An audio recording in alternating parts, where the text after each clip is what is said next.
Now I do have a very good reason for having an Aspire 1 next to me. The reason is that the Acer Revo, which is what we're actually talking about today, is very similar to the Aspire 1. It lacks the screen, it lacks the keyboard, it lacks the touchpad. However, there are a lot of similarities. You do get a wireless keyboard and mouse as well as a webcam included, but the biggest difference is that it is a desktop.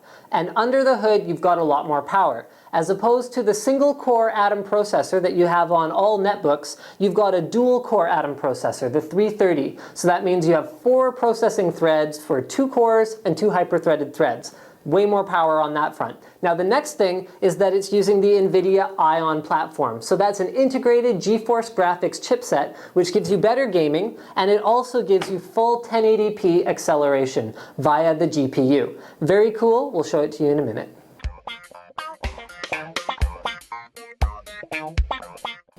Okay, so let's talk a little bit about the aesthetics of the Revo as well as the connectivity. We'll start at the back. That's where the meat and potatoes are. We've got a Kensington lock right at the bottom here. I'm not sure, yeah, you can see it. Then we've got your power in, VGA out, HDMI out, gigabit LAN, and 4 USB ports. But wait, there's more. Then on the top of the unit, you've got your vents. Now, I was really impressed by A, how quiet, and B, how cool the Revo ran. It doesn't get warm to the touch, even right over the exhaust, and it's incredibly quiet given the amount of processing power you've got inside. Speaking of which, there's the NVIDIA ION sticker. Now, up at the top, you've got another USB port. And then right at sort of the top front corner, you have a USB port with a little rubber cover on it, and then you've got your power button right there on the front top. Okay, so now let's look at the front of the Revo. Okay, there you've got your Windows Vista sticker, you've got an SDHC MMC slot, then you've got your front audio, mic and headphone jack, and then you've got an eSATA port.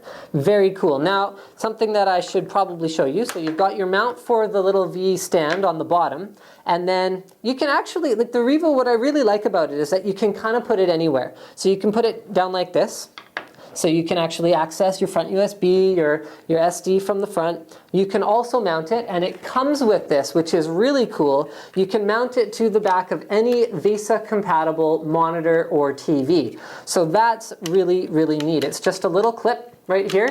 You slide these back, clip them onto the Revo device, and then you're able to use the 4 screws to mount it to your TV. So that is the Revo.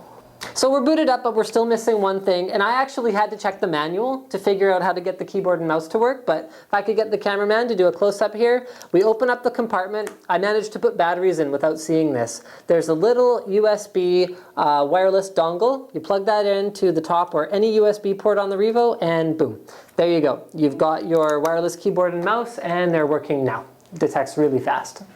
So the wireless keyboard that comes with the Revo, it's not really the best keyboard. It's a little bit on the small side, but I do feel that it's a good compromise to make because realistically, you're going to be sitting on the couch with this thing, and yeah, you're not going to want to have like a huge 3-foot long keyboard on you. So yeah, it's a little bit on the small side. It's kind of cheap feeling, but it's functional. So if you want to use the Revo right out of the box, you have a wireless keyboard and mouse. It even comes with batteries, so the batteries are included. So now let's get into the main marketing point of the Revo, the meat and potatoes of this whole overview. Here is the Aspire 1 playing 1080p HD. As you can see, oh, there we go. Totally choppy, completely unwatchable. You're losing frames all over the place. Now, if I can get the cameraman to check out the Revo, bam! Let's launch this same 1080p video. It's some Swedish film that one of my coworkers told me to check out.